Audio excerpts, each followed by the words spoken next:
Welcome to LTX classes. Monthly current affairs లో భాగంగా జనవరి month 2026 కి సంబంధించిన history, art and culture current affairs అనేది మనం ఈ రోజు డిస్కస్ చేయడం జరుగుతుంది. ఫస్ట్ వన్ వచ్చేసి Sangeetha Kalanidhi award 2025 and different awards గురించి డిస్కస్ చేస్తాం. And then Padma awards, type of Padma awards and దీంట్లో క్లాసిఫికేషన్ అనేది డిస్కస్ చేయడం జరుగుతుంది. నెక్స్ట్ మనకి Savitribai Phule who is a modern reformer గురించి డిస్కస్ చేయడం జరుగుతుంది ఆన్ హర్ బర్త్ యానివర్సరీ. అలాగే రాణి వేలు నచ్చియార్ గురించి కూడా మనం డిస్కస్ చేయడం జరుగుతుంది, who is the woman ruler of India. And అలాగే నేతాజీ సుభాష్ చంద్రబోస్ గారి గురించి డిస్కస్ చేయడం జరుగుతుంది. అలాగే సోమనాథ్ టెంపుల్ గురించి కూడా మనం డిస్కస్ చేస్తాం, విచ్ ఈస్ ఇంపార్టెంట్ ఫిగర్ అనమాట. నెక్స్ట్ వచ్చేసి భద్రకాళి ఇన్స్క్రిప్షన్ 1169 CE సంబంధించింది. అలాగే జహాన్పూర్ ఆర్కియలాజికల్ సైట్ ఇప్పుడు ఎందుకు న్యూస్ లో ఉంది. And then Bagurumba dance prime minister Narendra Modiji గారు పార్టిసిపేట్ చేయడం జరిగింది, ఏ రీజియన్ లో ఇది ఫేమస్. అండ్ దెన్ వందే మాత్రం ఎందుకు ఇప్పుడు న్యూస్ లో ఉంది, 150 years కూడా రీసెంట్ గానే కంప్లీట్ చేసుకోవడం జరిగింది, సో దానికి సంబంధించి. అలాగే సాక్రెడ్ పిప్రవా రెలిక్స్ అనేవి బుద్ధిజం కి సంబంధించినవి, వీటి గురించి మనం ఈ రోజు డిస్కస్ చేయడం జరుగుతుంది, రైట్.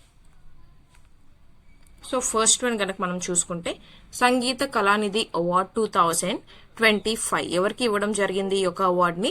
ఆర్కే శ్రీ రామ్ కుమార్ గారికి, హూ ఈజ్ ఏ వయలినిస్ట్, అంటే వయలిన్ వాయించే ప్రామినెంట్ ఒక అఫీషియల్ లేదా పర్సనాలిటీ శ్రీరామ్ కుమార్ గారికి ఈ యొక్క సంగీత కళానిధి అవార్డు అనేది ప్రెజెంట్ చేయడం జరిగింది. మరి ఎవరు యాన్యువల్ గా ఈ అవార్డ్ ని ప్రెజెంట్ చేస్తారు అంటే మద్రాస్ మ్యూజిక్ అకాడమీ వాళ్ళు ఈ యొక్క అవార్డ్స్ ని ఇవ్వడం జరుగుతుంది. మరి what is the significance of this awards అని కనుక మనం చూస్తే, కర్ణాటిక్ మ్యూజిక్ కి నోబెల్ ప్రైజ్ గా ఈ యొక్క అవార్డ్ ని కన్సిడర్ చేయడం జరుగుతుంది. జనరల్లీ నోబెల్ ప్రైజ్ అనేది మనకి తెలుసు, కర్ణాటిక్ మ్యూజిక్ లో ఇదొక నోబెల్ ప్రైజ్ లాగా దీన్ని మనం కన్సిడర్ చేయడం జరుగుతుంది అనమాట. మరి ఏమేమి అందజేస్తారు ఈ అవార్డ్ లో అనుకుంటే, మనకి ఈ అవార్డు విన్ అయిన వాళ్ళకి ఒక గోల్డ్ మెడల్, అలాగే మనకి ఒక సైటేషన్ విచ్ మీన్స్ ఒక సర్టిఫికేట్ లాంటిది, బిరుదు పత్రం అనేది అందించడం జరుగుతుంది అన్నమాట, రైట్. అండ్ నెక్స్ట్ ఇప్పుడు 2025 కి ఇచ్చినటువంటి సిగ్నిఫికెన్స్ కనుక మనం చూసుకుంటే, మనకి ఎవరైతే కర్ణాటిక్ మ్యూజిక్ లో ఫేమస్ పర్సనాలిటీ ముత్తుస్వామి దీక్షితర్ గారు ఉన్నారో, ఆయన యొక్క 250th బర్త్ యానివర్సరీతో పాటు ఈ యొక్క 2025 అవార్డ్స్ అనేది రావడం జరుగుతుంది. That is the significance of this awards. మరి అదర్ కీ అవార్డ్స్ ఏమైనా ఇచ్చారో 2025 లో అనుకుని మనం చూసుకుంటే, ఫస్ట్ నృత్య కళానిధి అవార్డ్. నృత్య అంటేనే నేమ్ లో ఉంది, డాన్స్ కి సంబంధించింది. భరతనాట్యం ఫీల్డ్ కి సంబంధించి ఊర్మిళ సత్యనారాయణ గారికి ఇవ్వడం జరిగింది. నెక్స్ట్ సంగీత కళా ఆచార్య అనే అవార్డు మనకి శ్యామల వెంకటేశ్వరన్ అలాగే TR గోవిందరాజన్ గారికి ఇవ్వడం జరిగింది in the field of music education. Next TTK award అనేది ఎవరికి ఇవ్వడం జరిగింది? M సుబ్రహ్మణ్య నంబూదిరి గారికి ఇవ్వడం జరిగింది in the dance of Kathakali. Okay, ఇవి other key awards that are given in the 2025. మరి ఈ అవార్డ్స్ ఎవరిస్తారని డిస్కస్ చేశాం ఇందాక, మద్రాస్ మ్యూజిక్ అకాడమీ ఇస్తుంది అని చూసాం. దీని గురించి కొన్ని కీ ఫ్యాక్ట్స్ కనుక మనం అబ్జర్వ్ చేస్తే, ఎప్పుడు దీనికి పునాదులు వేయడం జరిగింది అంటే 1927 ఆల్ ఇండియా కాంగ్రెస్ సెషన్ టైంలోనే మనకి ఈ యొక్క ఇన్స్టిట్యూషన్ కి పునాదులు అనేది వేయడం జరిగింది in Madras, which is today's Chennai. And formal institution గా ఎప్పుడు ఎస్టాబ్లిష్ చేశారు? 1928 లో మనకి ఒక ఇన్స్టిట్యూషన్ గా దీన్ని ఎస్టాబ్లిష్ చేయడం జరిగింది. ఎవరు ఇనాగ్యురేట్ చేశారు? CP రామస్వామి అయ్యర్ గారు ఇనాగ్యురేట్ అంటే స్టార్ట్ చేయడం జరిగింది అనమాట.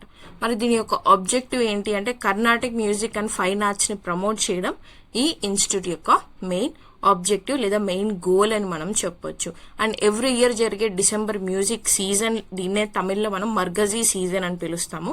సో ఈ యొక్క సీజన్ ని హోస్ట్ చేయడం జరుగుతుంది అండ్ రెగ్యులేటరీ బాడీ లాగా కూడా వర్క్ చేయడం జరుగుతుంది. హిస్టారికల్ గా కనుక దీని యొక్క ఇంపాక్ట్ కనుక మనం చూసుకుంటే, భరతనాట్యం డాన్స్ ని రివైవ్ చేయడానికి 1930s లో కీ రోల్ ప్లే చేసింది ఈ ఆర్గనైజేషన్ అని మనం చెప్పొచ్చు. Why Bharatanatyam? Because it is the classical dance of one of the classical dances that were recognized. అలాగే మనకి తమిళనాడు స్టేట్ యొక్క మేజర్ డాన్స్ ఫామ్ కూడా భరతనాట్యం. మరి ఆంధ్రప్రదేశ్కి ఏంటి? Kuchipudi, not Bharatanatyam. Okay, different dance forms, right. This is about the first topic అనమాట. మరి second topic కనుక మనం చూసుకుంటే, పద్మ అవార్డ్స్ అనేది మనకి అనౌన్స్ చేయడం జరుగుతుంది every year in January. Why? January 26th మనకి రిపబ్లిక్ డే రోజు అనౌన్స్మెంట్ అనేది చేయడం జరుగుతుంది, like the list of awardees. ఎవరికి ఏ అవార్డు అనేది అందించడం జరుగుతుంది అనేది మాత్రమే మనకి జనవరి 26 రిపబ్లిక్ డే రోజు అనౌన్స్ చేస్తారు. మరి ఈ అవార్డ్స్ ఎప్పుడు ప్రెజెంట్ చేస్తారు అంటే March are April time period లో ప్రెసిడెంట్ ఆఫ్ ఇండియా ఈ అవార్డ్స్ అనేవి అందించడం జరుగుతుంది టు ది అవార్డీస్, రైట్. మరి ఈ పద్మ అవార్డ్స్ యొక్క హైరార్కీ కనుక మనం చూసుకుంటే ఫస్ట్ వచ్చేసి భారత్ రత్న మన ఇండియాలోనే హైయెస్ట్ సివిలియన్ అవార్డ్ అని మనం చెప్తాం. అండ్ సెకండ్ వన్ వచ్చేసి Padma Vibhushan, third Padma Bhushan and Padma Shri. Simple గా గుర్తుపెట్టుకోండి, highest civilian award Bharat Ratna. And Padma awards లో మనకి 3 టైప్స్ ఉంటాయి. ఫస్ట్ వన్ వచ్చేసి పద్మ విభూషణ్, సెకండ్ వచ్చేసి పద్మభూషణ్ అండ్ థర్డ్ వచ్చేసి పద్మశ్రీ. ఈ 3 టైప్స్ ఆఫ్ అవార్డ్స్ అనేది పద్మ అవార్డ్స్ లో భాగంగా మనం అనౌన్స్ చేసుకోవడం జరుగుతుంది on the January 26 republic day. మరి ఎప్పటి నుంచి స్టార్ట్ చేసాము? 1954 నుంచి ఈ అవార్డ్స్ ఇవ్వడం స్టార్ట్ చేశాము. అండ్ ఆ టైంలో ఏమని పిలిచేవాళ్ళు, ఫస్ట్ మనకి పద్మ విభూషణ్ ని పహ్లా వర్గ్, నెక్స్ట్ పద్మభూషణ్ ని దూసరా వర్గ్ అండ్ నెక్స్ట్ పద్మశ్రీని తీసరా వర్గ్. అంటే 3 టైప్స్ ఆఫ్ కేటగిరీస్ గా డివైడ్ చేసి పిలవడం జరిగింది. 1955 లో వీటిని రీనేమ్ చేయడం జరిగింది అనమాట. ఓకే. అండ్ ఎప్పుడు అందించలేదు ఈ అవార్డ్స్ ని అనుకుంటే మనకి 1978 అండ్ 79, అలాగే 1993 టు 97 టైం పీరియడ్స్ లో ఈ అవార్డ్స్ ని ఎవరికి కూడా ప్రెజెంట్ చేయడం అనేది జరగలేదు. మరి పాలిటీ పాయింట్ ఆఫ్ వ్యూలో కనుక చూసుకుంటే పద్మ అవార్డ్స్ అనే కాదు, అవార్డ్స్ గురించి ఇక్కడ చూస్తాం. విచ్ మీన్స్ ఆర్టికల్ 18(1) ఎందులో వస్తుంది? ఆర్టికల్ 18(1) అనేది article 14 to 18 says about right to freedom of equality. So ఈ ఈక్వాలిటీలో ఆర్టికల్ 18(1) ఏం చెప్తుంది మనకి? స్టేట్ అనేది ఈ ఆర్టికల్స్ ని ఇవ్వడం సంబంధించి చెప్పడం జరుగుతుంది. విచ్ మీన్స్ ఎవరైనా సరే ఒక పర్సన్ అనే వాళ్ళు ఉన్నారు అనుకుంటే వాళ్ళ నేమ్ కి ముందు కానీ, విచ్ మీన్స్ ప్రిఫిక్స్ గా కానీ లేదా సఫిక్స్ గా కానీ ఈ పద్మశ్రీ, పద్మభూషణ్, పద్మ విభూషణ్ అనేటువంటి టైటిల్స్ ని యూజ్ చేయకూడదు అని famous Balaji Raghavan versus union of India case 1996 లో మనకి సుప్రీం కోర్ట్ చెప్పడం జరిగింది. That is why for example ఇప్పుడు రామాంజనేయులు అనే పర్సన్ కి ఈ ఇయర్ పద్మశ్రీ అవార్డు వచ్చింది అనుకోండి, పద్మశ్రీ రామాంజనేయులు అని పిలుచుకోకూడదు, రామాంజనేయులు అనే పిలుచుకోవాలి. టైటిల్ అనేది యూజ్ చేయకూడదు. ఇఫ్ యూజ్ చేస్తే గనక there will be certain terms and conditions that will be applied అని కూడా సుప్రీం కోర్ట్ మనకి జడ్జిమెంట్ ఇవ్వడం జరిగింది అనమాట. ఓకే. సో ఈ పద్మ అవార్డ్స్ ని ఎవరు కూడా టైటిల్స్ లాగా వాళ్ళ నేమ్స్ లో ప్రిఫిక్స్ అండ్ సఫిక్స్ గా యూజ్ చేసుకోకూడదు. అండ్ ఎవరు ఎలిజిబుల్ అవుతారు ఈ యొక్క అవార్డ్స్ కి అనుకుంటే మనకి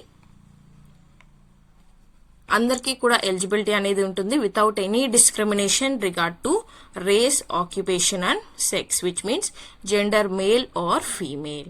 అండ్ ఎవరిని ఎక్స్క్లూడ్ చేయబడుతుంది అంటే government servants including the public sector undertaking, PSU employees ని కూడా ఇంక్లూడ్ చేసి గవర్నమెంట్ సర్వెంట్స్ కి ఎక్స్క్లూజన్ అనేది ఉంటుంది. బట్ ఎవరు నాట్ ఎలిజిబుల్ ఎక్సెప్షన్ అనేది ఎవరికి ఇస్తారు? డాక్టర్స్ అండ్ సైంటిస్ట్ కి మాత్రం ఎక్సెప్షన్ అనేది ఇవ్వడం జరుగుతుంది. అండ్ ఈ అవార్డ్స్ లో గనక మనం ఈ రూల్స్ గనక చూసుకుంటే ఇయర్లీ ఎన్ని అవార్డ్స్ ఇవ్వాలి? టోటల్ పద్మ అవార్డ్స్ అంటే పద్మ విభూషణ్, పద్మభూషణ్ అలాగే పద్మశ్రీ, ఇవి 3 కేటగిరీస్ కలిపి కూడా మాక్సిమం 120 అవార్డ్స్ అనేది మాత్రమే ఇవ్వాలి పర్ ఇయర్. అండ్ వీటిలో ఎక్స్క్లూడింగ్ ది పోస్ట్ నామస్, అంటే ఒక పర్సన్ చనిపోయిన తర్వాత మనం ఇచ్చేటువంటి పద్మ అవార్డుని ఏమంటామంటే పోస్ట్ నామస్ అవార్డు అంటాం.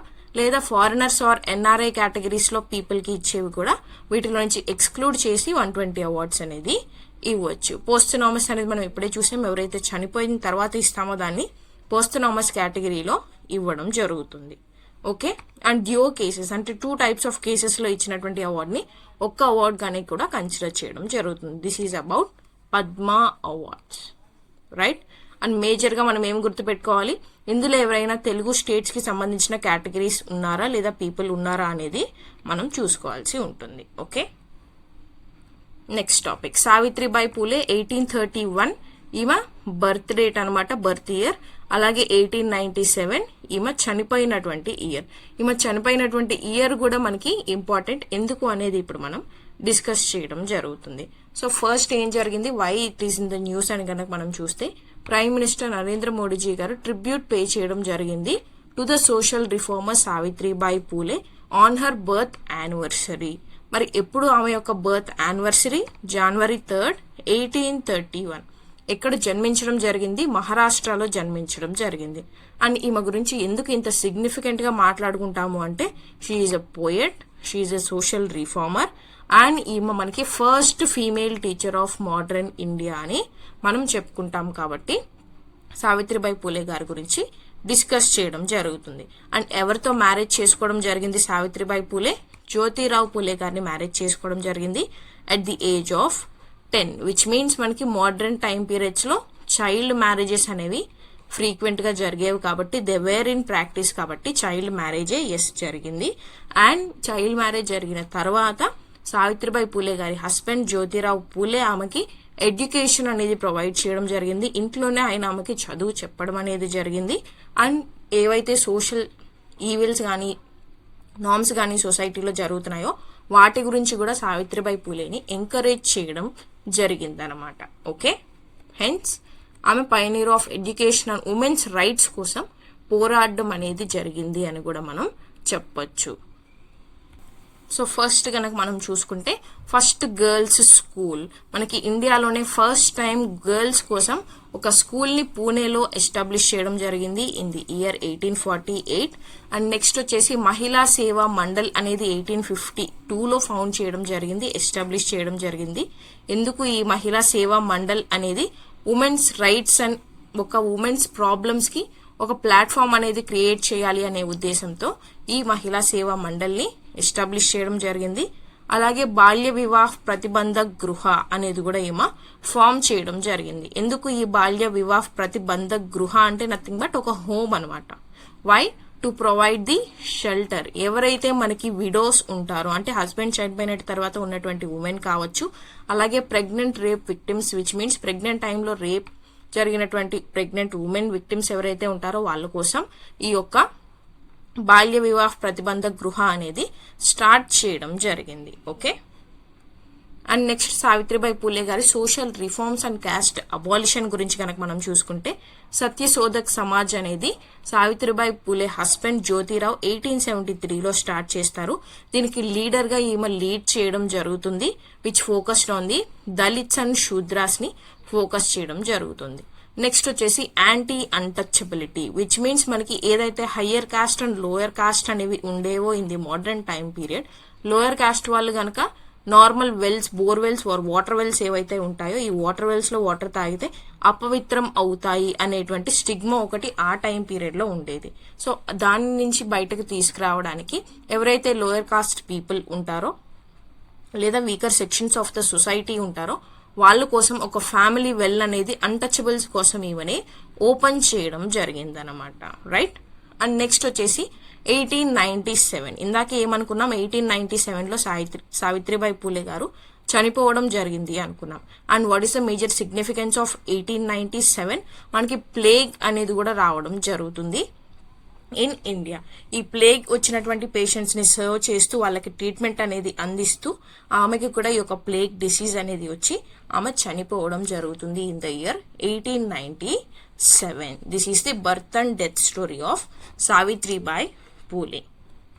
అండ్ ఈమె యొక్క లిటరరీ కాంట్రిబ్యూషన్స్ కనుక మనం చూసుకుంటే కావ్య ఫూలే అనేది రచించడం జరుగుతుంది in 1854 which says about the first collection of poems. ఆమె రచించినటువంటి పోయమ్స్ గురించి ఉంటుంది ఇన్ మరాఠీ పోయట్రీ అంటే మరాఠీ లాంగ్వేజ్ లో రాయడం జరిగింది. Okay, because she belongs to Maharashtra as well. And next one వచ్చేసి మనకి భవన్ కాశీ సుబోధ్ రత్నాకర్ ఎప్పుడు రచించారు? 1892. మరి దేని గురించి చెప్తుంది? On the history of Peshwa period. Peshwa period గురించి which means Marathas time period. And అలాగే తన హస్బెండ్ జ్యోతిరావు పూలే యొక్క లైఫ్ గురించి పోయమ్స్ రూపంలో రచించి ఈ యొక్క జర్నల్ ని కూడా రిలీజ్ చేయడం జరిగింది. These are the literary contributions of Savitribai Phule. Clear? Next topic Rani Velu Nachiyar who is the first Indian queen అన్నమాట. ఓకే, ఈమె గురించి న్యూస్ లో ఉంది. Why? Because prime minister Narendra Modiji గారు హోమేజ్ అనేది పే చేయడం జరిగింది to Rani Velu Nachiyar on the occasion of her birth anniversary. Right, మరి ఈమె యొక్క టైటిల్ ఏంటి? మనకి వీరమంగై అంటే బ్రేవ్ ఉమెన్ అనేటువంటి టైటిల్ కూడా అందించడం జరిగింది మరి హిస్టారికల్ మైల్ స్టోన్ కనుక మనం చూసుకుంటే she is the first Indian queen అనమాట to wage an organised war. అంటే బ్రిటిష్ ఈస్ట్ ఇండియన్ కంపెనీకి అగేన్స్ట్ గా మనం జనరల్ గా మోడర్న్ హిస్టరీలో ఎప్పుడు డిస్కస్ చేస్తాం? 1857 రివోల్ట్ లేదా ఫస్ట్ వార్ ఆఫ్ ఇండిపెండెన్స్, లేదంటే సిపాయి మ్యూటినీ అని పిలుస్తాం. ఈ టైం పీరియడ్ కంటే ముందే మనకి బ్రిటిషర్స్ ఈస్ట్ ఇండియా కంపెనీకి అగేన్స్ట్ గా ఫైట్ చేసినటువంటి ఫస్ట్ ఉమెన్ మనకి Rani Velu Nachiyar. That is the historical milestone of this ruler. మరి ఏ కింగ్డమ్ లో ఈమె జన్మించడం జరిగింది? రామ్నాథ్ కి ప్రిన్సెస్ గా జన్మించడం జరిగింది. అండ్ శివగంగా అనేది మనకి తమిళనాడు రీజియన్ అనమాట. ఈ రీజియన్ కి క్వీన్ గా కూడా ఈమె నిర్మించడం జరిగింది. Okay, so military and strategic brilliance కనుక మనం చూసుకుంటే 1772 కాన్ఫ్లిక్ట్. ఎందుకు ఇది మనకి ఇంపార్టెంట్? బికాస్ ఈ 1772 కాన్ఫ్లిక్ట్ లోనే రాణి వేలు నచియార్ యొక్క హస్బెండ్ కింగ్ ముత్తు వడుగనాథ పెరియ ఉదయ తివార్ అనేటువంటి పర్సన్ ఆమె హస్బెండ్. ఈయన కూడా మనకి ఒక కింగ్ అనమాట. ఈ కింగ్ మనకి ఈస్ట్ ఇండియన్ కంపెనీ యొక్క ఫోర్సెస్ వేజ్ చేసినటువంటి వార్ లో చనిపోవడం జరుగుతుంది. ఆ వార్ పేరే మనకి కలయ్యార్ కోయిల్ వార్. ఈ టైం పీరియడ్ లో ఆయన చనిపోయిన తర్వాత 8 years ఈమె తన రిటర్న్ ని ప్లాన్ చేసుకుంటూ ఉంటుంది ఇన్ ది అండర్ గ్రౌండ్. ఆ తర్వాత మనకి స్ట్రాటజిక్ అలయన్స్ అనేది ఒక ఫామ్ చేసుకోవడం జరుగుతుంది. దాన్నే ట్రై పార్టీ అలయన్స్ అంటాం.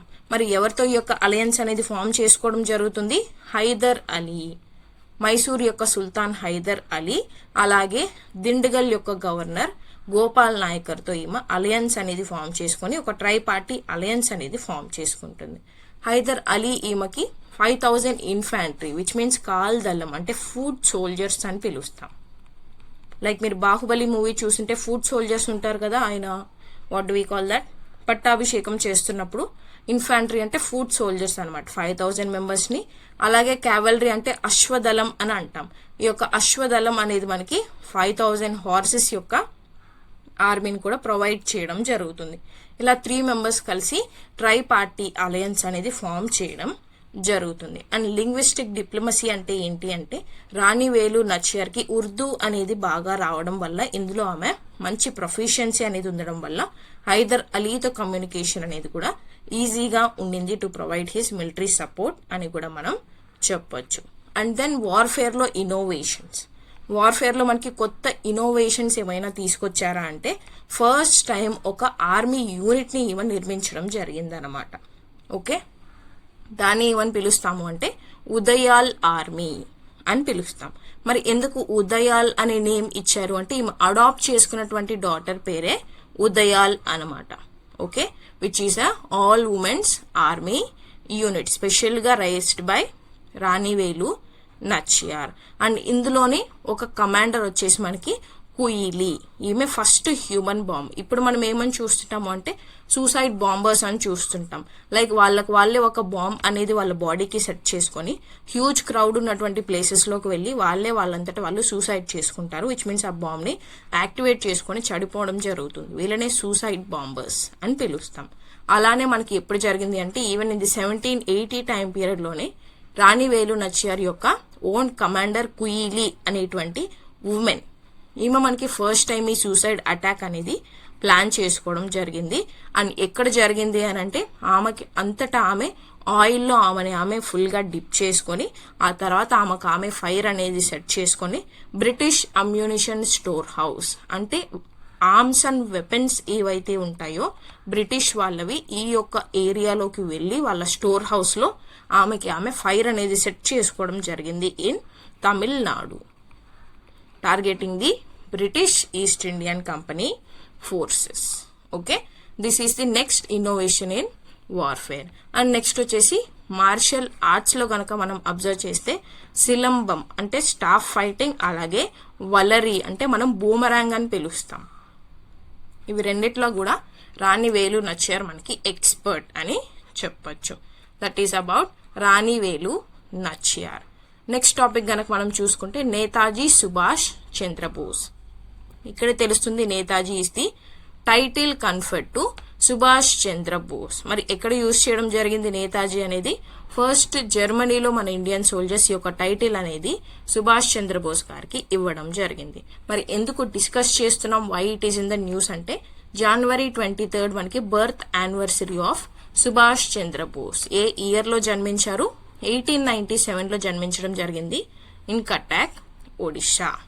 రైట్. మనం ఎలా సెలబ్రేట్ చేసుకుంటాం ఈ యొక్క బర్త్ యానివర్సరీ అంటే పరాక్రమ్ దివస్ గా సెలబ్రేట్ చేసుకోవడం జరుగుతుంది from 2021. Why? Day of valour లేదా పరాక్రమ్ దివస్ గా సెలబ్రేట్ చేసుకుంటాము January 23rd. Okay. And the title ఇప్పుడే డిస్కస్ చేశాము, Netaji first used in the Germany. అలాగే గాంధీజీతో మనకి రిలేషన్ కనుక చూసుకుంటే with respect to Netaji Subhash Chandra Bose, మనకి ఐడియాలజికల్ డిఫరెన్సెస్ ఉన్నప్పటికీ కూడా మహాత్మా గాంధీ గారిని ఫాదర్ ఆఫ్ ద నేషన్ అని పిలిచినటువంటి మొట్టమొదటి వ్యక్తి వచ్చేసి నేతాజీ సుభాష్ చంద్రబోస్. ఎప్పుడు పిలవడం జరుగుతుంది ఇలాగా అంటే సింగపూర్ రేడియోలో 1944లో ఇలా వర్ణించడం జరుగుతుంది. అండ్ గాంధీ సుభాష్ చంద్రబోస్ గారిని ఏమని పిలుస్తారు? ప్రిన్స్ అమాంగ్ ది ప్యాట్రియట్స్ అని కూడా పిలవడం జరుగుతుంది. This is with respect to Mahatma Gandhi versus Netaji Subhash Chandra Bose. And Bose యొక్క political career and Indian National Congress తో రిలేషన్స్ కనుక మనం అబ్జర్వ్ చేస్తే 2 times కాంగ్రెస్ కి ప్రెసిడెంట్ గా ఎలెక్ట్ అవ్వడం జరుగుతుంది. ఫస్ట్ వచ్చేసి 1938 హరిపురా సెషన్, నేషనల్ ప్లానింగ్ కమిటీని ఎస్టాబ్లిష్ చేయాలి అని ఫస్ట్ అనౌన్స్ చేయడం జరుగుతుంది. And then 1939 Tripuri Congress session అన్నమాట. గాంధీ యొక్క క్యాండిడేట్ పట్టాభి సీతారామయ్య గారిని ఈయన ఓడించి గెలవడం జరుగుతుంది in this session. And then resignation కనుక మనం చూసుకుంటే ఈ 1939లోనే రిజైన్ చేయడం జరుగుతుంది. Why? Due to the differences between Subhash Chandra Bose and Congress working committee. Okay. And then resign చేసిన తర్వాత మనకి 1939లో ఫార్వర్డ్ బ్లాక్ అనేటువంటి ఆర్గనైజేషన్ ని కూడా ఫామ్ చేయడం జరుగుతుంది. ఎందుకు ఈ ఫార్వర్డ్ బ్లాక్? ఐఎన్సీలోనే అంటే ఇండియన్ నేషనల్ కాంగ్రెస్ లోనే ఒక లెఫ్ట్ వింగ్ ఫ్యాక్షన్ అనేది బిల్డ్ చేయడానికి, మొబిలైజ్ చేయడానికి వాళ్ళని ఈ ఫార్వర్డ్ బ్లాక్ అనేటువంటి ఆర్గనైజేషన్ ని కూడా ఫామ్ చేయడం జరిగిందనమాట. Okay. And then coming to 1939 మనకి ఏమొస్తుంది?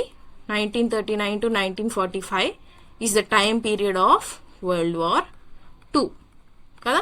సో ఈ వరల్డ్ వార్ 2 టైం పీరియడ్ వచ్చేసరికి 1939 నుంచి 1941లో మనకి ఈయన ఇండియా నుంచి ఎస్కేప్ అవ్వడం జరుగుతుంది. దీన్నే గ్రేట్ ఎస్కేప్ అని పిలుస్తాం. మరి ఎక్కడికి వెళ్తారు? జర్మనీకి వెళ్లడం జరుగుతుంది via the Afghanistan and USSR which is ఈరోజు Russia. Okay. And second event కనుక మనం చూసుకుంటే ఆజాద్ హింద్ రేడియో ఎప్పుడు ఫామ్ చేస్తారు? 1942లో ఫామ్ చేయడం జరుగుతుంది ఇన్ జర్మనీ. దేనికోసం? యాంటీ బ్రిటిష్ ప్రోపగాండాని బిల్డ్ చేయడానికి అమాంగ్ ద పీపుల్. జర్మనీలో దీన్ని ఎస్టాబ్లిష్ చేయడం జరుగుతుంది. అండ్ థర్డ్ వచ్చేసి ఇండియన్ నేషనల్ ఆర్మీ. ఒరిజినల్ గా దీన్ని ఎవరు ఫౌండ్ చేస్తారు అంటే మోహన్ సింగ్ అండ్ ప్రీతం సింగ్ అన్నమాట. తర్వాత బోస్ మనకి 1943లో కమాండ్ అనేది తీసుకోవడం జరుగుతుంది for this Indian National army in Singapore. మరి ఎవరు ఇన్వైట్ చేస్తారు బోస్ ని అంటే రాస్ బిహారీ బోస్ గారు ఇన్వైట్ చేయడం జరుగుతుంది. And last and finally Azad Hind సర్కార్ 1943లో మనకి ఒక ప్రొవిజనల్ గవర్నమెంట్ ఆఫ్ ఫ్రీ ఇండియాని సింగపూర్ లో ఎస్టాబ్లిష్ చేయడం జరుగుతుంది ఆన్ October 21, 1943. ఇదే మనకి ఆజాద్ హింద్ సర్కార్ అని పిలుస్తాము. దీన్ని యాక్సిస్ పవర్స్ కూడా రికగ్నైజ్ చేయడం జరుగుతుంది. విచ్ మీన్స్ మనకి వరల్డ్ వార్ 2 అనేది ఎవరి మధ్య జరుగుతుంది? Axis powers versus allied powers. Okay. So axis powers అనేవి మనకి విచ్ మీన్స్ మనం ఇప్పుడు డీటెయిల్ గా డిస్కస్ చేసి will going to world war time. So ఇప్పుడు మనకి యాక్సిస్ పవర్స్ అనేవి రికగ్నైజ్ చేయడం జరిగింది దిస్ ఆజాద్ హింద్ సర్కార్ అనేది. ఫర్ నౌ గుర్తుపెట్టుకోండి. అండ్ నెక్స్ట్ వచ్చేసి టెరిటోరియల్ అండ్ సింబాలిక్ కాంట్రిబ్యూషన్స్ కనుక మనం చూసుకుంటే అండమాన్ అండ్ నికోబార్ ఐలాండ్స్ అనేవి రీసెంట్ గా మనం రీనేమ్ చేశాం. బట్ ఆ టైంలోనే విచ్ మీన్స్ మన ఇండిపెండెన్స్ కంటే ముందు 1943లోనే ఈ యొక్క అండమాన్ అండ్ నికోబార్ ఐలాండ్స్ ని షాహిద్ అండ్ స్వరాజ్ ఐలాండ్స్ గా డిక్లేర్ చేయడం జరిగింది బై సుభాష్ చంద్రబోస్. అండ్ ఈయన ఇచ్చినటువంటి వేరియస్ స్లోగన్స్ కనుక మనం చూసుకుంటే జై హింద్, ఢిల్లీ చలో, give me blood and I will give you freedom అనేటువంటి 3 స్లోగన్స్ కూడా సుభాష్ చంద్రబోస్ గారు ఇవ్వడం జరిగింది. మీకు ఎగ్జామ్ లో ఇక్కడి నుంచి క్వశ్చన్ వచ్చే ఛాన్సెస్ ఎక్కువగా ఉంటాయి. ఓకే. అండ్ నెక్స్ట్ మోడర్న్ కోమెమరేషన్స్ కనుక మనం అబ్జర్వ్ చేస్తే ఈయన యొక్క స్ట్రగల్ ని బేస్ చేసుకుని మనకి రోస్ ఐలాండ్ గా డిక్లేర్ చేయడం జరిగింది. నేతాజీ సుభాష్ చంద్రబోస్ ద్వీప్ అని డిక్లేర్ చేయడం జరిగింది రోస్ ఐలాండ్ ని ఇన్ 2018. అలాగే క్రాంతి మందిర్ అంటే మనకి రెడ్ ఫోర్ట్, ఢిల్లీలో ఉన్నటువంటి రెడ్ ఫోర్ట్ ని నేతాజీ అండ్ ఐఎన్ఏకి మనం డెడికేట్ చేస్తూ క్రాంతి మందిర్ గా రీనేమ్ చేసుకోవడం జరిగింది. రెడ్ ఫోర్ట్ అనేది మనకి 2 ప్లేసెస్ లో ఉంటుంది, కన్ఫ్యూజ్ అవ్వద్దు. ఒకటి ఢిల్లీలో ఉంటుంది, ఇంకొకటి ఆగ్రాలో ఉంటుంది. ఆగ్రాలో ఉన్నది కన్స్ట్రక్ట్ చేసింది వచ్చేసి అక్బర్, ఢిల్లీలో ఉన్నది కన్స్ట్రక్ట్ చేసింది వచ్చేసి మనకి షాజహాన్, మొఘల్ ఎంపరర్స్. కన్ఫ్యూజ్ అవ్వద్దు, right. And next India gate statue గనక మనం చూసుకుంటే ఇండియా గేట్ దగ్గర ఒక స్టాచ్యూ, గ్రనైట్ తో తయారు చేసినటువంటి స్టాచ్యూను కూడా నిర్మించి ఇన్స్టాల్ చేయడం జరిగింది in 2022. This is about Netaji Subhash Chandra Bose. Next topic Somnath temple, the symbol of resilience. Somnath temple అనేది మనం మోడర్న్ హిస్టరీలో ఎక్కువగా వినటం జరుగుతుంది. అండ్ ఈ యొక్క సోమనాథ్ టెంపుల్ కి ప్రైమ్ మినిస్టర్ నరేంద్ర మోడీజీ గారు కోమమరేట్ చేసుకోవడం జరిగింది. వై? బికాస్ 1000 years అనేది కంప్లీట్ చేసుకోవడం జరిగింది ఫ్రమ్ 1026 AD లోనికి అటాక్ అనేది జరుగుతుంది ఆన్ దిస్ సోమనాథ్ టెంపుల్. అంతేగాని నిర్మించింది 1026 లో కాదు, అటాక్ అనేది జరుగుతుంది on the Somnath temple in 1026 AD. So 2026 కి మనకి 1000 years కంప్లీట్ అయింది కాబట్టి ప్రైమ్ మినిస్టర్ నరేంద్ర మోడీజీ గారు కోమమరేట్ చేసుకోవడం జరిగింది. అండ్ దీన్ని ఇండియా యొక్క సివిలైజేషనల్ రెసిలియన్స్ అండ్ అన్ఈల్డింగ్ స్పిరిట్ కి ఒక సింబల్ లాగా కూడా డిస్క్రైబ్ చేయడం జరిగింది. మరి ఎక్కడ ఉంది ఈ యొక్క సోమనాథ్ టెంపుల్ మనకి అనంటే ప్రభాస్ పతన్ అంటే సౌరాష్ట్ర కోస్ట్, గుజరాత్ లో మనకి ఇది లొకేట్ అయి ఉంటుంది. సౌరాష్ట్ర కోస్ట్ అనేది కూడా మనకి హిస్టరీలో చాలా important, where will discuss in the ancient history. Saurashtra tank అనేది మనం డిస్కస్ చేయడం జరుగుతుంది. ఎక్కడ ఉంటుంది ఈ యొక్క సౌరాష్ట్ర ట్యాంక్, ఎవరు నిర్మించారు అని ఏ ఇన్స్క్రిప్షన్ లో ఉంటుంది అనేది do comment in the comment section, right. And then దీని యొక్క సిగ్నిఫికెన్స్ కనుక మనం అబ్జర్వ్ చేసుకుంటే ఫస్ట్ అమాంగ్ ది 12 జ్యోతిర్లింగాస్, మనకి శైవిజం కి సంబంధించిన 12 జ్యోతిర్లింగాల్లో ఇది ఫస్ట్ వన్ అని కూడా మనం చెప్పుకోవడం జరుగుతుంది. అండ్ ఆర్కిటెక్చరల్ ఫీచర్స్ కనుక మనం చూసుకుంటే మారు గుర్జరా స్టైల్, అంటే ఎవ్రీ టెంపుల్ కన్స్ట్రక్షన్ కి కూడా మనకి ఒక స్టైల్ అనేది ఉంటుంది. మరి ఏ స్టైల్లో ఈ యొక్క సోమనాథ్ టెంపుల్ అనేది నిర్మించడం జరిగింది? సోలంకి స్టైల్. డిఫరెంట్ స్టైల్స్ అనేది మీకు ఎగ్జామ్ పాయింట్ ఆఫ్ వ్యూలో ఈజీగా చెప్పాలి అంటే, for example just give me a minute, I will erase this.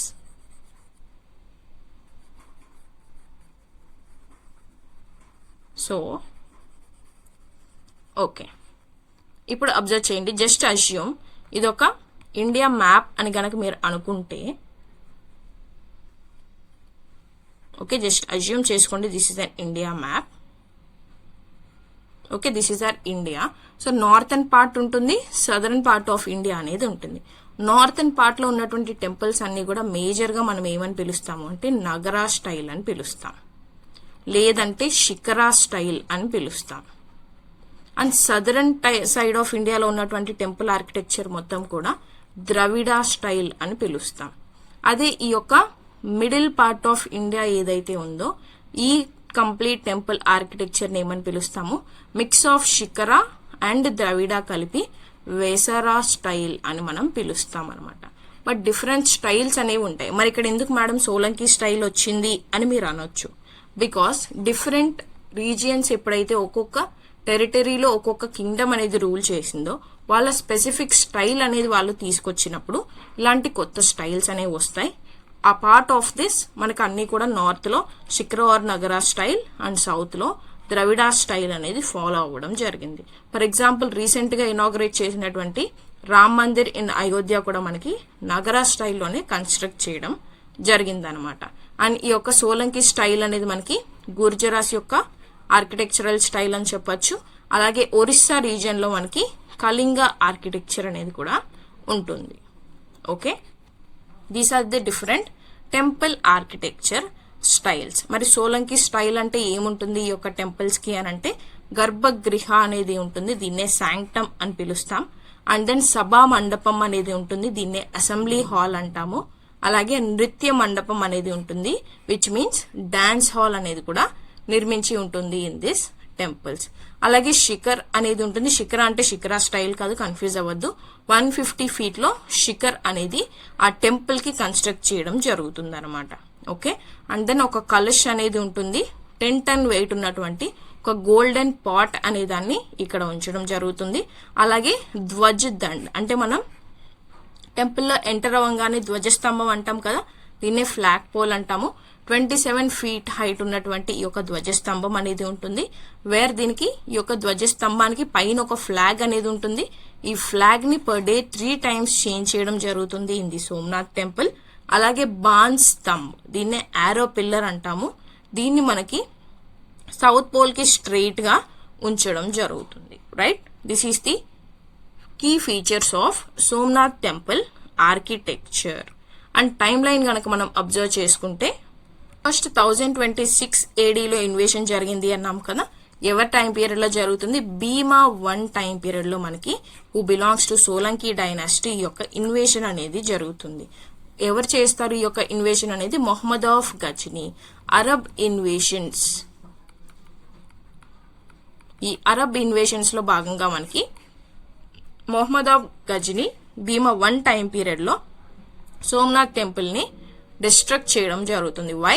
ఎప్పుడైతే మొహమ్మద్ ఆఫ్ గజ్నీ ఇండియాకి వచ్చి భీమా 1 ని అటాక్ చేయాలని చూస్తారో భీమా 1 పారిపోవడం జరుగుతుంది in fear of Mohammed of Ghazni. So ఈయన పారిపోయాడు అనే ఉద్దేశంతో మొహమ్మద్ ఆఫ్ గజ్నీ ఏం చేస్తాడు అంటే అక్కడ ఉన్నటువంటి ఫేమస్ సోమనాథ్ టెంపుల్ ని డిస్ట్రక్ట్ చేసి వెళ్లిపోతాడు. నెక్స్ట్ 1299 ADలో మనకి అల్లావుద్దీన్ ఖిల్జీ, అంటే మనకి ఢిల్లీ సల్తనత్, ఢిల్లీ సల్తనత్ టైం పీరియడ్ లో మనకి అల్లావుద్దీన్ ఖిల్జీ యొక్క ఆర్మీ ఎవరు లీడ్ చేస్తారు? ఉలుగ్ ఖాన్ లీడ్ చేయడం జరుగుతుంది. ఈయన టైం పీరియడ్ లో మనకి ఈయన రూలింగ్ లో అగైన్ సోమనాథ్ టెంపుల్ ని అటాక్ చేయడం జరుగుతుంది. ఆ తర్వాత 1395 ADలో జాఫర్ ఖాన్, గుజరాత్ యొక్క సుల్తాన్ జాఫర్ ఖాన్ కూడా అటాక్ చేయడం జరుగుతుంది. తర్వాత 1665 అండ్ 1706 ADలో మనకి ఔరంగజేబ్, అంటే మనకి మొఘల్ టైం పీరియడ్ లో, మొఘల్ ఎంపైర్ టైం పీరియడ్ లో ఔరంగజేబ్ కంప్లీట్ గా ఈ టెంపుల్ ని డెమాలిష్ చేయండి, నేల కూల్చేయండి అని ఆర్డర్ ఇవ్వడం జరుగుతుంది అనమాట.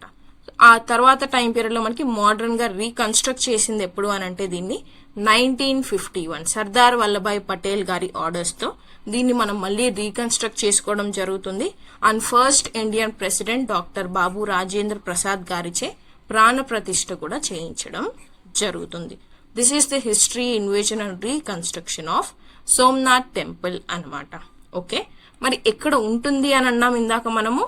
ఒక స్పెసిఫిక్ ప్లేస్ అనేది ఉంది, దాన్ని ఏమంటాము అంటే త్రివేణి సంగమం అని అంటాం. వై? జనరల్ గా మనకి భాగీరథి అని అలగనంద కలిసినప్పుడు రివర్ గంగా అని ఎలా అయితే పిలుస్తామో అలానే మనకి ఈ యొక్క సోమనాథ్ టెంపుల్ అనేది త్రివేణి సంగమం ప్లేస్ లో ఉంటుంది.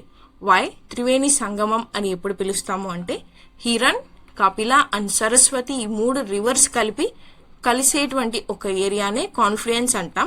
ఈ కాన్ఫ్లుయెన్స్ అనేటువంటి ఏరియాలో మనకి ఈ యొక్క సోమనాథ్ టెంపుల్ అనేది ఉంటుంది. దీన్నే త్రివేణి సంగమం అని పిలుస్తాం. అండ్ దెన్ సౌరాష్ట్ర కోస్ట్, ఇందాకే నేను చెప్పాను సౌరాష్ట్ర కోస్ట్ గుజరాత్ లో ఉంటుంది, అంటే edge of Arabian sea, which means ఈ సైడ్ కదా India map, this is Gujarat. So ఈ గుజరాత్ కి ఎండ్ మనకి ఇక్కడ అరేబియన్ సీ ఉంటుంది. సో ఈ అరేబియన్ సీకి గుజరాత్ కి ఎడ్జ్ లో ఉంటుంది కాబట్టి సౌరాష్ట్ర కోస్ట్ లో ఇది ఉంటుంది కాబట్టి దీన్ని ది ష్రైన్ ఎటర్నల్ అని కూడా పిలుస్తాము. అలాగే సోమనాథ్ స్వాభిమాన్ పర్వ్, అంటే మనకి ఒక ఫెస్టివల్ అనేది కూడా సెలబ్రేట్ చేసుకోవడం జరుగుతుంది with respect to the self respect and repeated rebirth of the temple. Even though 17 times మనకి ఇన్ రికార్డ్ ఉంది, ఇన్ ఇన్స్క్రిప్షన్స్ మెన్షన్ చేసింది దట్ 17 times యొక్క టెంపుల్ ని అటాక్ చేయడం జరిగింది లేదా ఇన్వేట్ చేయడం జరిగింది. బట్ దీన్ని మళ్ళీ మనం రీకన్స్ట్రక్ట్ చేసుకొని మళ్ళీ మనం ఇప్పుడు దాని ఓన్ ప్లేస్ లో దాన్ని ఉంచడం జరిగింది కాబట్టి మనం సోమనాథ్ స్వాభిమాన్ పర్వ్ అనేటువంటి ఫెస్టివల్ కూడా సెలబ్రేట్ చేసుకుంటాము with respect to the rebirth of this temple. That is about Somnath temple. Next topic వచ్చేసి మనకి Bhadrakali inscription which is dating back to 1169 CE. మరి ఎక్కడ లొకేట్ అయి ఉంటుంది ఈ భద్రకాళి ఇన్స్క్రిప్షన్ అనేది మనకి ప్రభాస్ పతాన్ ఇన్ గుజరాత్ లో లొకేట్ అయి ఉంటుంది. అండ్ ఫిజికల్ ప్లేస్మెంట్ గనక మనం చూసుకుంటే భద్రకాళి టెంపుల్ లో ఒక వాల్ కి మనకి, అంటే సోమనాథ్ టెంపుల్ ఇప్పుడే మనం ఈ యొక్క ఏరియాలో ఉంది అని చూసాం కదా. సో ఈ సోమనాథ్ టెంపుల్ కి దగ్గరలోనే మనకి భద్రకాళి టెంపుల్ ఉంటుంది.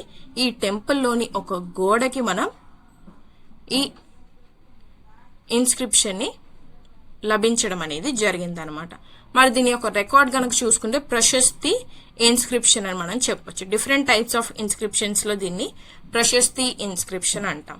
విచ్ మీన్స్ ఒక ప్రైజ్ గురించి కానీ, ఒక విక్టరీ గురించి కానీ, ఒక కింగ్ యొక్క విన్నింగ్ గురించి కానీ చెప్పేదే మనకి ప్రశస్తి. ఓకే, ఫేమస్ గా చెప్పాలంటే అలహాబాద్ ప్రశస్తి అని వింటూ ఉంటారు in the history point of view. So key personalities ఈ ఇన్స్క్రిప్షన్ లో ఎవరి గురించి మెన్షన్ చేశారు అంటే, ఫస్ట్ వన్ వచ్చేసి ఆచార్య భవ బృహస్పతి, ఈయన గురించి మెన్షన్ చేయడం జరిగింది. Who was the spiritual preceptor Rajguru of Solanki kings. Next వచ్చేసి కింగ్ కుమార పాలా గురించి కూడా మెన్షన్ చేయడం జరిగింది. Who is a Solanki ruler అన్నమాట. ఎందుకు మెన్షన్ చేయడం జరిగింది? As the patron responsible for 12th century revival of Somnath temple. అంటే ఈ 12th centuryలో మనకి ఈ సోమనాథ్ టెంపుల్ ని రివైవ్ చేసింది. దానికి ప్యాట్రనేజ్ అంటే నథింగ్ బట్ పోషించడం అనమాట. ఒక టెంపుల్ దానంతట అదే ఎప్పుడూ కూడా ప్రొలాంగ్ అవుతూ రాదు. ఏదైనా సరే ఒక టెంపుల్ ఉంది అనుకుంటే ఆ టెంపుల్ మనకి అలానే కొనసాగుతూ ఉండాలి అంటే దానికి కొంత ఫండ్స్ అనేది కావాలి. యాజ్ యూజువల్ ఎవరికైనా సరే, దేనికైనా సరే. సో ఈ ఫండ్స్ అనేది రావడం కోసం ట్యాక్సెస్ అనేవి ఉంటాయి. ఈ ట్యాక్సెస్ కొన్ని విలేజెస్ నుంచి వచ్చేటువంటి ట్యాక్సెస్ కింగ్ ఏవైతే ఉంటాయో ఆ ట్యాక్సెస్ ని ఈ టెంపుల్ యొక్క అడ్మినిస్ట్రేషన్ కోసం లేదా డెవలప్మెంట్ కోసం యూజ్ చేసుకోమని కింగ్స్ ఇవ్వడం జరుగుతుంది. దాన్నే ప్యాట్రనేజ్ అని అంటాం. Okay, that is why king Kumarapala గురించి కూడా ఈ ఇన్స్క్రిప్షన్ లో మెన్షన్ చేయడం జరిగింది. Next historical significance of the Somnath temple evolution అనేది మనం ఇప్పుడే డిస్కస్ చేసాము. అండ్ ఇంకొక ఇంపార్టెంట్ పాయింట్ కనుక మనం చూసుకుంటే లెజెండరీ క్రొనాలజీ గురించి కూడా చెప్తుంది. విచ్ మీన్స్ మనకి ఎన్ని యుగాలు ఉన్నాయి? టోటల్ గా 4 యుగాలు ఉన్నాయి. ఫస్ట్ వన్ సత్యయుగం, సెకండ్ త్రేతాయుగం, థర్డ్ వన్ ద్వాపర యుగం, ఫోర్త్ వన్ కలియుగం. ఈ 4 యుగాల్లో కూడా ఫస్ట్ యుగంలో ఈ యొక్క టెంపుల్ అనేది గోల్డ్ తో నిర్మించబడి ఉంటుంది. అండ్ త్రేతాయుగంలో సిల్వర్, ద్వాపర యుగంలో వుడ్, అండ్ దెన్ కలియుగంలో స్టోన్ తో నిర్మించడం జరిగింది బై ది సోలంకి కింగ్స్ అని కూడా ఈ యొక్క క్రొనాలజీ అనే దాని గురించి కూడా మనకి ఈ సోమనాథ్ టెంపుల్ చెప్తుంది అనమాట. That is the importance of this Bhadrakali inscription. Next topic Jahanpora archaeological site. ఎక్కడ ఉంది ఈ జహన్పోరా ఆర్కియాలజికల్ సైట్ అనేది? Northern part of Kashmir, Baramulla district లో ఉంటుంది. మరి దీని యొక్క పొజిషన్ ఎందుకు ఇంపార్టెంట్ అంటే మనకి ఏన్షియంట్ టైంలో ఏన్షియంట్ సిల్క్ రూట్ అనేది మనం ఎప్పుడైతే కాశ్మీర్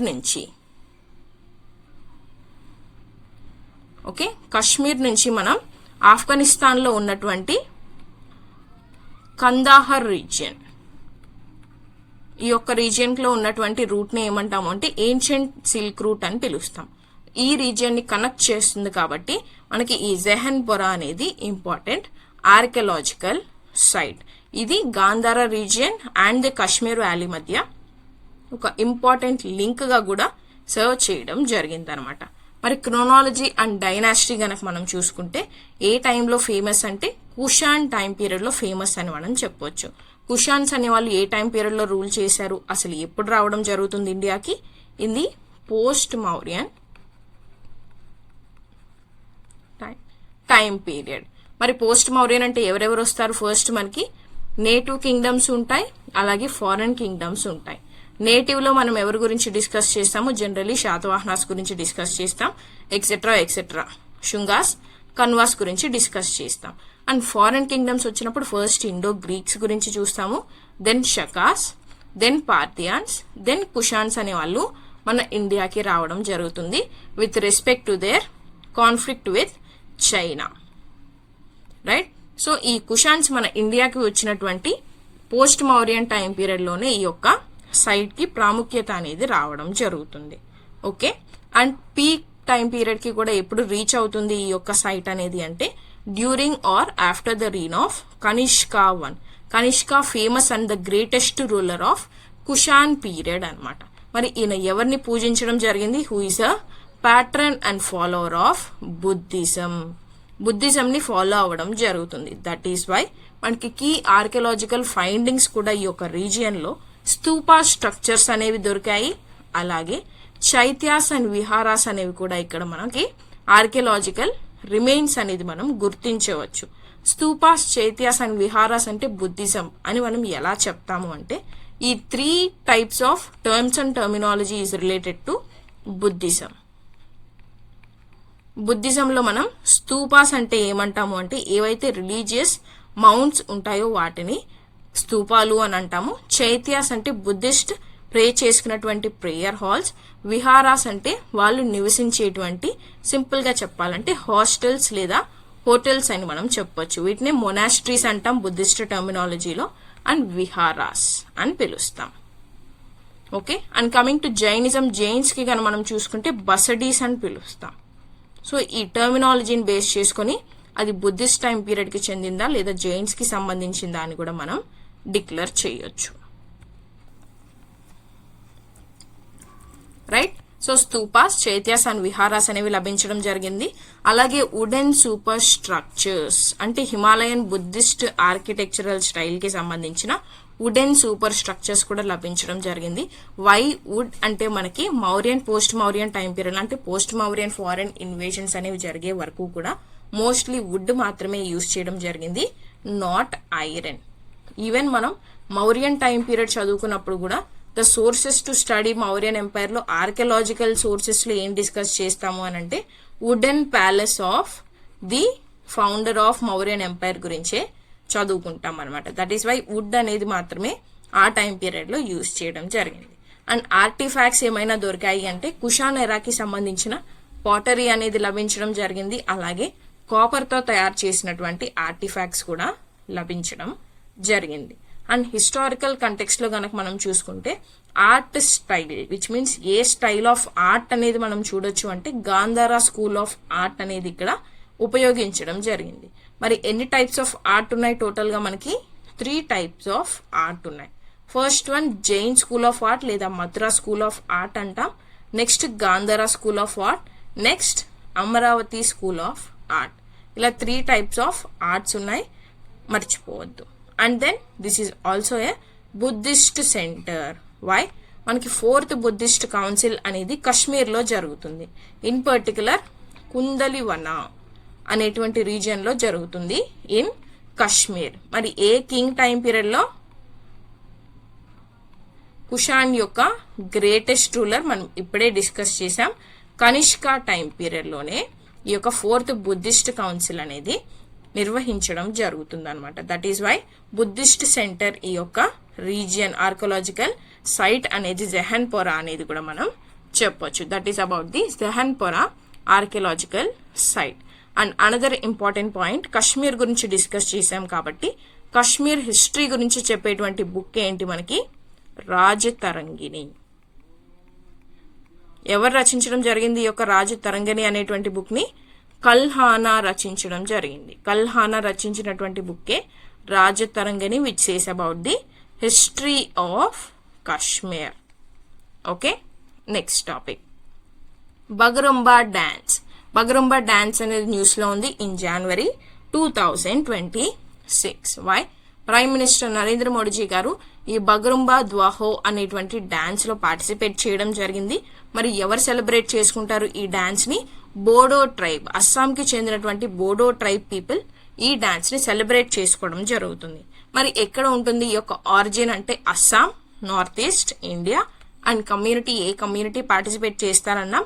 బోడో లేదా బోరో ట్రైబ్ పీపుల్ పార్టిసిపేట్ చేస్తారు. అండ్ ఈ యొక్క బగరుంబా డాన్స్ ని బటర్ఫ్లై డాన్స్ అని కూడా పిలవడం జరుగుతుంది. Due to the dance steps అని మనం చెప్పొచ్చు ఇన్ సింపుల్ లాంగ్వేజ్. అంటే ఆ యొక్క డాన్సర్స్ యొక్క steps are motion of the dancers కనుక మనం చూసుకుంటే బటర్ఫ్లై లాగా ఉంటుంది. అందువల్ల అటైర్ విచ్ మీన్స్ వాళ్ళ యొక్క డ్రెస్సింగ్ స్టైల్ లేదా అవుట్ఫిట్ అనేది కూడా ఈ యొక్క బటర్ఫ్లైని చూపించేలా ఉంటుంది కాబట్టి, రిఫ్లెక్ట్ చేసేలా ఉంటుంది కాబట్టి బటర్ఫ్లై డాన్స్ అని కూడా పిలుస్తాం. మరి ఈ డాన్స్ యొక్క థీమ్ అండ్ సింబాలిజం కనుక మనం చూసుకుంటే నేచర్ ఇన్స్పైర్డ్, అంటే మన న్యాచురల్ వరల్డ్ లో ఉన్నటువంటి ఫ్లవర్స్, రివర్స్, బర్డ్స్ వీటికి సంబంధించి ఈ నేచర్ ఇన్స్పైర్డ్ డాన్స్ అనేది ఉంటుంది. అలాగే కోర్ వాల్యూస్ కనుక మనం చూసుకుంటే పీస్, ఫర్టిలిటీ అండ్ జాయ్ గురించి ఈ డాన్స్ మనకి చూపించడం జరుగుతుంది. అండ్ పర్ఫార్మెన్స్ స్టైల్ కనుక మనం చూసుకుంటే డాన్స్ లో వచ్చేసి యంగ్ బోడో ఉమెన్ పార్టిసిపేట్ చేస్తారు. అలాగే వాళ్ళకి మ్యూజిక్ వచ్చేసి మెన్ అందించడం జరుగుతుంది using specific musical instruments. Bamboo flute అనేది యూజ్ చేస్తారు, దాన్నే సిఫంగ్ అంటాం. ఒక లార్జ్ డ్రమ్ అనేది ఉంటుంది, దాన్నే ఖమ్ అంటాం. And string and percussion instruments వచ్చేసి తర్కా ఆర్ సర్జా అని పిలవడం జరుగుతుంది. ఈ యొక్క మ్యూజిక్ అనేది మనకి మెన్ ప్రొవైడ్ చేయడం జరుగుతుంది, డాన్స్ అనేది ఉమెన్ చేయడం జరుగుతుంది అనమాట. This is the importance of Bagurumba dance. And next topic వచ్చేసి Vande Mataram. Why Vande Mataram in the news? Recently Vande Mataram 150 years కూడా కంప్లీట్ చేసుకోవడం జరిగింది అనమాట. ఓకే, అండ్ దెన్ ఎవరు రచించడం జరిగింది లేదా ఎవరు కంపోజ్ చేయడం జరిగింది వందే మాతరాన్ని? బంకిం చంద్ర చటర్జీ గారు సాంస్క్రిట్ లో ఫస్ట్ దీన్ని రచించడం జరిగింది. మరి ఎక్కడ ఫస్ట్ పబ్లిష్ చేయడం జరిగింది? ఆయన యొక్క బెంగాలీ నోవెల్ ఆనంద్ మఠ్లోనే 1882లో దీన్ని పబ్లిష్ చేయడం కూడా జరిగింది. ఓకే, మరి ఈ నోవెల్ అనేది ఎప్పుడు ఫస్ట్ వాడుకలోకి వచ్చింది అనంటే మనకి Bengal famine 1769 to 73 time period, అలాగే సన్యాసి రెబేలియన్ లో ఈ వందే మాతరం అనేది యూస్ లోకి వస్తుంది. ఓకే, అండ్ పబ్లిక్ గా మనకి ఎప్పుడు దీనికి పాపులారిటీ, నేషనల్ ఎక్స్పోజర్ అనేది జరుగుతుంది అంటే ఫస్ట్ టైం రవీంద్రనాథ్ ఠాగూర్ గారు మనకి 1896 ఐఎన్సి సెషన్ లో దీన్ని పాడడం జరుగుతుంది. అప్పుడు దీనికి ఒక నేషనల్ ఎక్స్పోజర్, పాపులారిటీ, ఫేమ్ అనేది రావడం జరుగుతుంది. అండ్ దెన్ 1905 లో మనకి స్వదేశీ మూమెంట్ అనే టైం పీరియడ్ లో జరుగుతున్నటువంటి టైం పీరియడ్ లో పార్టిషన్ ఆఫ్ బెంగాల్ అనేది జరుగుతుంది. ఈ బెంగాల్ పార్టిషన్ కి అగేన్స్ట్ గా August 7th మనకి ఈ వందే మాతరాన్ని ఒక పొలిటికల్ స్లోగన్ గా అడాప్ట్ చేసుకోవడం కూడా జరుగుతుంది. ఇలా మనకి హిస్టారికల్ టైం పీరియడ్ లో వందే మాతరం అనేది ఎవల్యూషన్ అనేది జరుగుతుంది. మరి కాన్స్టిట్యూషనల్ స్టేటస్ ఏమైనా ఉందా అని కనుక మనం అబ్జర్వ్ చేస్తే కాన్స్టిట్యూంట్ అసెంబ్లీ అనేది January 24th 1950 ఆ రోజు doctor Babu Rajendra Prasad first president of India చెప్పడం జరుగుతుంది దట్ వందే మాతరం అనేది నేషనల్ యాంథమ్ తో ఈక్వల్ గా చూడటం జరగాలి అండ్ ఈక్వల్ స్టేటస్ అనేది అందించాలి అని చెప్పడం మాత్రమే జరుగుతుంది. అండ్ దీన్ని నేషనల్ సాంగ్ గా కూడా మనం అడాప్ట్ చేసుకోవడం జరుగుతుంది. And then with respect to polity కనుక మనం అబ్జర్వ్ చేస్తే ఆర్టికల్ 51A దేని గురించి చెప్తుంది? Article 51A says about fundamental duties. ఎక్కడున్నాయి? Part 4A of our Indian constitution లో ఉంటాయి. అండ్ ఇందులో మనకి ఎన్ని ఫండమెంటల్ డ్యూటీస్ ఉంటాయి? 11 ఉంటాయి. ఇందులో one of the fundamental duties is to respect the constitution, national flag and national anthem. మరి ఇది నేషనల్ సాంగ్ కాబట్టి నేషనల్ సాంగ్ ఉందా అంటే నేషనల్ సాంగ్ అనేది డైరెక్ట్ గా మెన్షన్ చేయలేదు, but we need to respect our national song Vande Mataram with respect to article 51A sub clause A.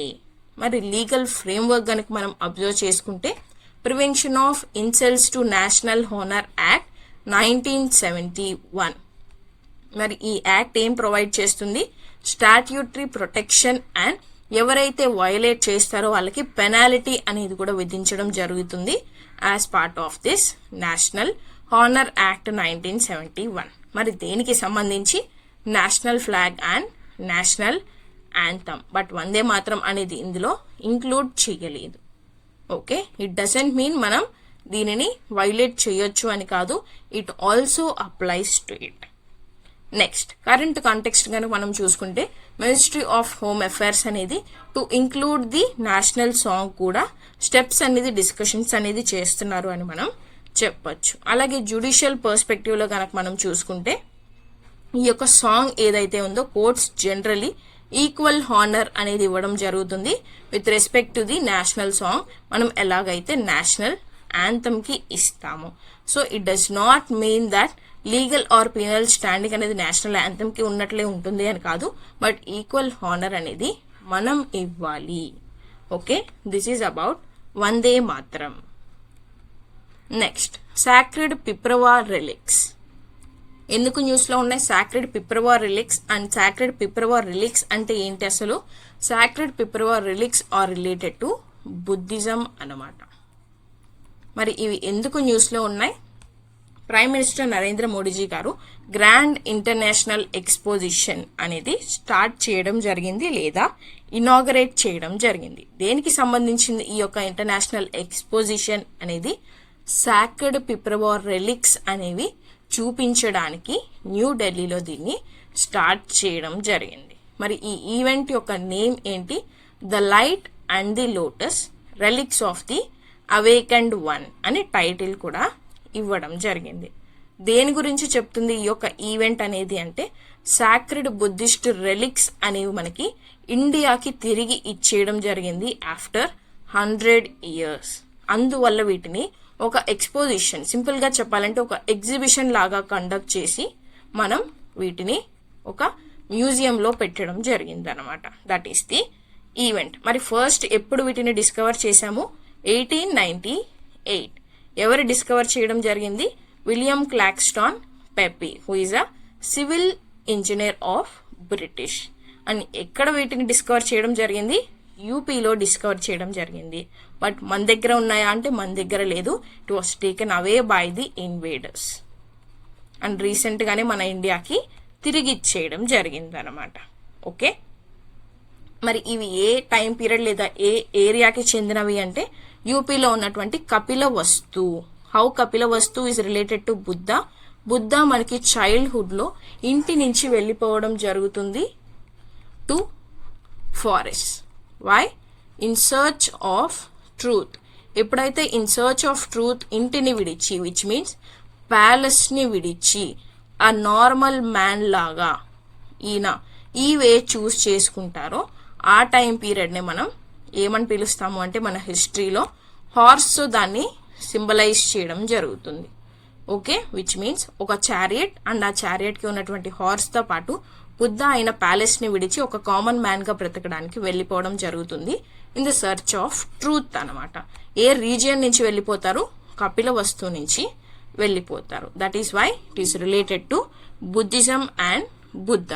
And also Kapilavastu అనేది మనకి సఖ్యా కింగ్డమ్ యొక్క క్యాపిటల్. మరి సఖ్యా కింగ్డమ్ ఏంటి? Buddha belongs to Shakya clan. Shakya వంశానికి చెందినటువంటి పర్సనే బుద్ధ. అండ్ బుద్ధ యొక్క ఫాదర్ వచ్చేసి king of Pippalivana. Okay, so Buddha is a prince అని మనం చెప్పొచ్చు. దట్ ఈస్ వై ప్యాలెస్ వదిలేసి కామన్ మ్యాన్ గా బ్రతకడానికి వచ్చేసినందువలన ఈ యొక్క ఈవెంట్ ని మనం హార్స్ తో సింబలైజ్ చేయడం కూడా జరుగుతుంది. మరి రెలిక్స్ అనేవి తిరిగి ఇచ్చేశారు అంటున్నాం కాబట్టి ఈ రెలిక్స్ లో మనకి ఏమున్నాయి అంటే బుద్ధ యొక్క మోర్టల్ రీమెయిన్స్ అంటే ఎముకలు అనేటివి ఉన్నాయి. అలాగే ఆర్టిఫాక్ట్స్ గనక మనం చూసుకుంటే సోప్ స్టోన్ అంటే స్టేటైట్ తో చేసినటువంటి soapstone, crystal caskets, sandstone తో తయారు చేసినటువంటి కాఫర్, అలాగే గోల్డ్ అంటే బంగారు ఆభరణాలు, semi precious gemstones like ముత్యాలు ఇలాంటివి, అండ్ అలాగే బీడ్స్ అనేవి కూడా మనకి లభించడం జరిగింది. Okay, as part of this relics. మరి ఎపిగ్రఫికల్ సిగ్నిఫికెన్స్ కనుక మనం చూసుకుంటే epigraphic and nothing but inscriptions అనమాట. So one of the steatite caskets, ఇందాకే క్యాస్కెట్స్ అని ఉన్నాయన్నాం కదా. So one of the steatite caskets అనే దానిలో మనకి ఇన్స్క్రిప్షన్ అనేది ఉంటుంది, which is in the Brahmi script. Brahmi script లో రచించినటువంటి ఒక ఇన్స్క్రిప్షన్ కూడా ఉంది. అండ్ మెసేజ్ ఏమని ఉంది ఆ ఇన్స్క్రిప్షన్ లో అంటే మనకి ఇవి రెలిక్స్ ఆర్ బుద్ధ. ఈ యొక్క రెలిక్స్ అనేవి బుద్ధావి అంటే మనకి ఎన్లైటన్మెంట్ వచ్చినటువంటి బుద్ధ అంటే మోక్షం. మోక్షాన్ని బుద్ధిజంలో ఏమంటాము? నిర్వాణ అని పిలుస్తాం.